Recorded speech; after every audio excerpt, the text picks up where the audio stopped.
It was an action-packed episode of SmackDown as we're only 8 days away from Crown Jewel. Tonight had a little bit of everything. We had good stuff, we had bad stuff, we had weird stuff, we had surprises, we had returns, we had debuts. We had something that was supposed to happen and didn't end up happening. It was weird.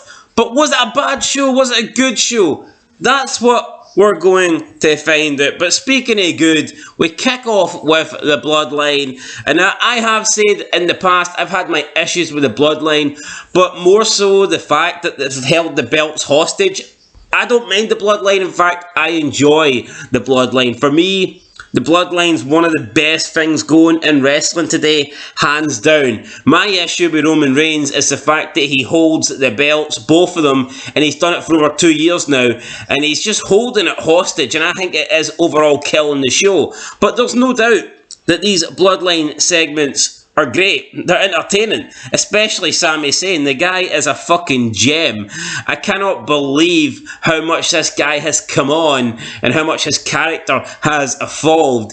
And this is proof. This is 100% proof that it's character and personality that gets you over in the wrestling business. Because before, when Sami Zayn was in the black and gold NXT, or when he was known as El Generico, the guy was El Boring. That's what he was. He wore a fucking mask. Nobody cared about him apart from the marks, and they wanted to see Sami Zayn put on good wrestling matches. But now Sami Zayn has literally become one of the most entertaining and interesting characters in the company, and the guy is funny as fuck. And almost every single Friday night he steals the show. So I don't want to hear about wrestling draws and wrestling makes a great wrestler. No, character and personality makes a great wrestler, and Sami Zayn is finally, the past couple of years, he's been able to show that he's got it. He had the whole conspiracy theory thing, now he's joined the Bloodline, and for me, I think he's the most consistent performer.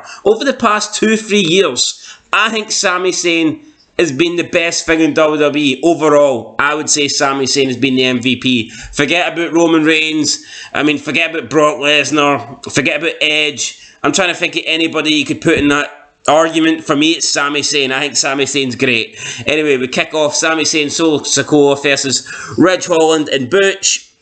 Jey Uso and Sami Zayn just cannot get on the same page. Sami Zayn says that he needs his help tonight. He doesn't really get it. They're in an argument. Sami Zayn gets into the ring. He gets rolled up by Butch and the team of the Brawling Brutes, Ridge Holland and Butch. Get a bit of an upset here. They defeat Sami Zayn. Then we have Sami Zayn and Jey Uso arguing in the ring. They're pushing each other. We see Solo Sikoa trying to get in between them, but Jey Uso's still pissed off. And then we see Jimmy Uso kind of aggressively just spin his brother around, just completely spun him 180. He was like, hey, you piece of shit, stop bullying Sami. And then we see Jey and Jimmy going face to face, but before anything can happen, the big dog comes out. Roman Reigns with Paul Heyman. Takes him about 10 years to get to the ring. We had about 100 advertisement breaks, but eventually Roman Reigns got into the ring.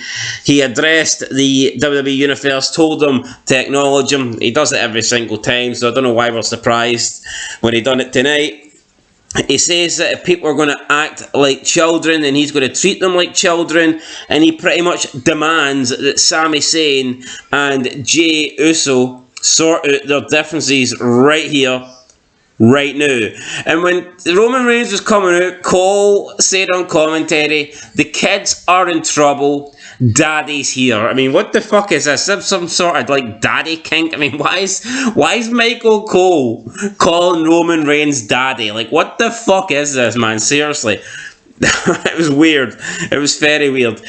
Sami Zayn then addresses the problem. He thinks the problem is with himself and Jey Uso. He says he doesn't know what he's done to Jey Uso. He says that him and Jey always used to be friends and got along, but ever since Sami joined the Bloodline, Jey Uso seems to have a problem with him. Sami Zayn says that he apologises. He doesn't know what he's done, but he wants to fix it. He offers a handshake to Jay, so he wants to put it behind him, and whatever he done to Jay, he obviously will, you know, he apologises and he wants to bury the hatchet. So Sami offers a handshake, Jay hesitates, the fans are cheering, the fans want a handshake. Jay then says Sami has 2 seconds to get his hand away. The fans boo. Jay says he doesn't like Sami, he doesn't like his hair, he doesn't like his face, especially he doesn't like his shirt, the Honorary Uso shirt. He doesn't like him being around Jay's family every single week. Jay then asks Sami how the hell he can be a part of the bloodline when he's not blood. Jay says Sami will never be blood and he doesn't belong and no one in the group likes Sami. It's just that Jay is the only one who will say it out loud. Jay says Sami is a fake ass Uso. Jay says the difference between them is that he sheds blood for his family because they are blood. Jay goes on and Sami asks why is he yelling at him. Sami says the tribal chief just said, and then Jay interrupts and Jay says he doesn't give a damn about what the tribal chief says, and all of a sudden the camera pans in on Roman Reigns' face. The crowd are going mental. Roman Reigns just turns around to face Jay. Jay steps up to Roman Reigns and it looks like he is shitting himself here. Reigns looks over to Jay. Sami then gets involved. He says, sorry Reigns, Jay's super messed up, he didn't mean it. He says Jay's been going through a lot and he hasn't been himself lately. And he hasn't been very Uso lately. And then Reigns smiles. Roman Reigns starts laughing. He just can't keep in character here. I mean, Sami's saying it's so funny. So Reigns is laughing and smiling. Reigns continues to laugh while Jay is just standing there kind of awaiting his sentence. Sami's smiling as well now. Then Reigns is laughing. He says, is that really the problem? Is that really your problem, Jay? Jay, you aren't feeling very Uso. Reigns says that if Jay can't find his inner Uso again, then Reigns will do something Jay won't like. He will take the honorary off of Sami Zayn's shirt and make him an Uso member. Then he says actually he'll do one better. If Jey Uso can't figure this out, he's going to change Sami's name to Sami Uso, and then Sami Zayn's face lights up like a Christmas tree. He cannot believe it. He is absolutely over the moon. Jey Uso looks fucking petrified of the fact that Sami Zayn could be sharing the same name as these guys soon, and that was the end of the opening segment. Great stuff, man. Enjoyed it. Love the Bloodline. I say love the Bloodline. They're alright. I mean, I don't love them, but they're okay. They're decent. They're the best thing. They're the best thing on the show. So it is what it is. Then we go back for the break. We have a new Viking Raiders vignette. Sarah Logan was in this. We got to see a bit of cleavage, and that kind of, that got my attention. No one cares about the Viking Raiders, but I mean, Sarah Logan was standing there, and I mean, Sarah Logan's not even that hot, but when you see a chick and you see a bit of skin, then you've got to pay a bit of interest. So yeah, there you go. Hopefully they bring Sarah Logan back with the Viking Raiders, and I'll add a bit to them, because otherwise it's just two big fat ugly guys, and nobody really wants to see that. Speaking of what nobody wants to see, it was the New Day versus Maximum Male Models in a squash match. So the New Day win. Then Kayla Braxton's backstage with Sonya Deville. She asked Sonya, is she going to answer the open challenge for Ronda Rousey? She says no, and she says someone who ain't going to answer it is Liv Morgan, because Liv Morgan's a coward. Liv Morgan shouldn't have been champion, blah blah blah. Liv Morgan attacks Sonya Deville in the brawl again. The referees pull them apart. Basically the same shit we seen last week. Then we come back. Braun Strowman's backstage. He says there's always someone bigger and stronger than you. He says almost as clearly bigger than him, but stronger. Braun Strowman disagrees. We see clips and we see videos of Braun Strowman, all the stuff that he's done in WWE, throwing over ambulances and shit like this. So just basically to hype up the monster match at Crown Jewel. I mean, there's no doubt in my mind that Braun Strowman's stronger than Omos anyway, so you don't need to tell me that. Then we get the open challenge for SmackDown Women's title. Ronda Rousey comes out, cuts a terrible promo, says this is going to be a formality, runs down the crowd. I mean, it doesn't matter whether Ronda Rousey is a face or a heel. She fucking sucks on the microphone. She does. Why don't they just get... I don't get it. You've got Paul Heyman's history with Brock Lesnar. Brock Lesnar being a UFC guy, an MMA guy. Why doesn't Paul Heyman just managed Ronda Rousey. I don't get it. And then he can do all the talking for her.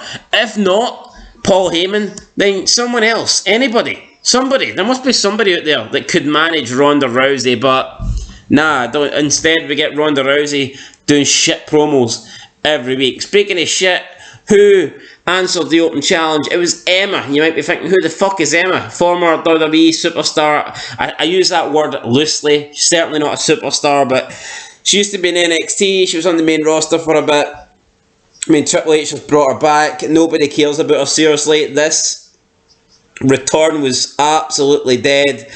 I mean, it's deader. This return was deader than me, and I've literally been up about, what, 19 hours, and it's like 3:30 in the morning, and I feel dead right now, but this return was deader than that. The crowd absolutely silent, man. I thought that we were in church for a second, like no one was making a noise.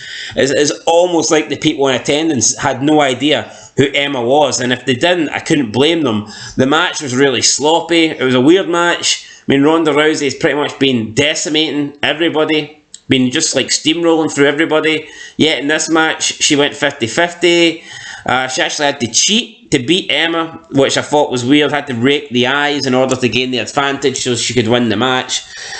Weird. I don't know why Emma was booked so strong tonight, but she's back. People are going to pretend this is like some sort of epic return, but for me, it's not. I don't care for Emma. I mean, she's relatively hot. I mean, she's okay looking. She's an attractive chick, but other than that, I mean, I don't get it. Like, what is the big deal about Emma? Why should we be excited about Emma? I don't understand, man. But anyway, she's back. And then after the match, we go backstage. Natalya says that Ronda Rousey is lucky that Emma answered the challenge, or else Natalya would be standing here as the new women's champion. I'm not sure how Natalya works that one out, because anytime Natalya's got in the ring with Ronda Rousey, she's tapped out like a bitch. So I don't understand how Natalya thinks that she would have won tonight. But delusional Natalya, I guess she takes after her Uncle Bret. The delusion runs in that Bret Hart family, the Hart family, the fucking Hart Foundation. They're all shit anyway. They're all overrated. No offense to the Hart family, but every single one of them, in my opinion, massively overrated. Never been a huge fan of the Harts. And then Shayna Baszler just attacks Natalya from behind and chokes her out while Ronda Rousey like watches on in admiration, and then Ronda and Ronda and Shayna walk away, happy with the work here that Shayna Baszler has done. Just free fucking mess look. I mean, you've got Botox Natalya, you've got fucking ugly freak show looking Shayna Baszler, and then you've got Ronda Rousey, who has like some of the ugliest makeup you'll ever see. So just fit. I mean, it's supposed to be the WWE. I always remember they used to say it was the home of the sexiest women on television. But I mean, you look at these three, and I've got to disagree. I disagree big time. Then we go to the ring. It's Legado del Fantasma versus Hit Row and Shinsuke Nakamura. Nakamura's Hit Row's partner. Surprise return, who cares? Nakamura and Hit Row win. I don't get it. Legado del Fantasma won last week easily, and then they just lose this week. It's 50-50 booking, but like, what's the point? So it means their big win last week means absolutely nothing this week because they lost. It just didn't make any sense to me. Then we have Jey Uso wants to speak to Roman Reigns, but Paul Heyman says it's better just to leave him. Paul Heyman says he's got this, he'll take care of it. Paul Heyman goes in, tries to speak to Reigns, but Reigns isn't really interested. He wants to show him Logan Paul punching people. Heyman's trying to put Logan Paul over, says he's got like steel rods in his fists and all this stuff, but I mean, nobody cares. I mean, Roman Reigns doesn't even care about his match against Logan Paul, so why should we care? Seriously, why should we care? Then we see a backstage promo with LA Knight and Ricochet. That's it, Ricochet. Ricochet says that he's trying to help LA Knight out. Tells him not to get a big head because people with big heads tend to get their heads kicked or something like this. And then LA Knight says that he's God's gift to SmackDown. Just, I like LA Knight, but this is just pointless. There's nothing that happened here. Then we get Karrion Kross versus Madcap Moss. During the match, they talk about the fact that when Karrion Kross takes on Drew McIntyre, there'll be a steel cage to separate Drew McIntyre and Scarlett. And, I mean, let's be real here. Look at Drew McIntyre. Why does it... Honestly, the commentary are almost trying to make it sound like Drew McIntyre needs protected from Scarlett. I mean, it's fucking ridiculous. Look at Drew McIntyre. The guy must be about 280 pounds, 6'6", 6'7", and he's supposed to be afraid of Scarlett Bordeaux. I mean, one Claymore kick and Scarlett Bordeaux would be in the hospital for 10 weeks. So, no, he doesn't need a steel cage, right? It's just retarded. The whole point is he can't do fuck all because WWE obviously hate men, and it's perfectly okay for them to promote domestic violence if it's women beating up men, but if it's the other way about, then God no, we can't have that. So... yeah, it's just, I hate it. I really do hate men and female, men and women interacting in WWE, unless they're going to they should just scrap it, right? Because it just doesn't make any sense.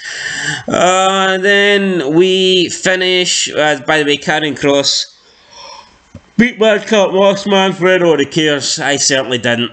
Madcap Moss, fuck Madcap Moss. The guy is, I thought he was funny when he was with Corbin, but ever since he split up with Corbin, he's just been very generic. He's pretty much lost his character. He's just a guy now in tights, and you can tell. At least when he was cracking the bad jokes, the jokes were so bad they were funny. He doesn't have any jokes now. In fact, he is a joke. He is a joke. It just goes to show you that character and gimmick is everything. Because since Madcap Moss split up with Corbin, what has the guy done? He's done fuck all apart from bore the shit out of everybody. Anyway, then we move into Bray Wyatt. Look, I'm not going to deny this. Look, Bray Wyatt's great. Bray Wyatt's a star. Bray Wyatt is one of the best things in WWE. But I feel like this promo didn't really go anywhere. I feel like it was the same thing we've kind of heard since he returned, how Bray Wyatt wants to be the real version of himself. He wants to show everybody the real Bray Wyatt. It didn't feel like anything advanced here from what we've seen in previous weeks until the very end, where like the distorted face comes on the Titantron and it's like a new face, and it's Uncle Howdy, and I guess this is a new character debuting, so I suppose this is Bray Wyatt's uncle or whatever, and he's the one that's controlling Bray. I mean, I guess we finally get to put a face to the name or whatever, but yeah, no, the Bray Wyatt promo before that, I just don't think it really offered much. It was basically what we've seen already in the past couple of weeks. Bray saying that, you know, he wants to be himself and that he wants to show you the best version of Bray Wyatt and show you who Bray Wyatt really is instead of, like, you know, playing a character. So I didn't think that was that great. Howdy kind of just appears and then disappears. And we didn't get the Intercontinental title match. Rey Mysterio got beat up backstage by Imperium. There was no title match. Then Cole announced it was going to happen next week. So, yeah, a bit weird. I mean, overall, this wasn't a good SmackDown. It wasn't a good SmackDown. I'm not going to lie and say it was good, because it wasn't good. But the Bloodline segment was fucking great. The Bloodline segment was brilliant. So therefore, I've got to factor that into the overall rating, and I am going to give this. I'm going to take into account. Yeah, the Bloodline promo. None of the matches. All the matches sucked, to be honest. Emma returned, but no one cared. You know what? I'm going to give it. I'll give it a 4 out of 10. It's getting a 4 out of 10, guys, and I think I'm being a little bit generous. It's getting a 4 out of 10 for me. Let me know your thoughts down below. I'm literally about to fall asleep here, so if you're expecting an AEW Rampage review, you're going to have to wait till the morning, because I literally don't have another second in me, guys. I'm done. I'm beat. I'm finished. It's time to go. I'll catch you in the next one. Peace.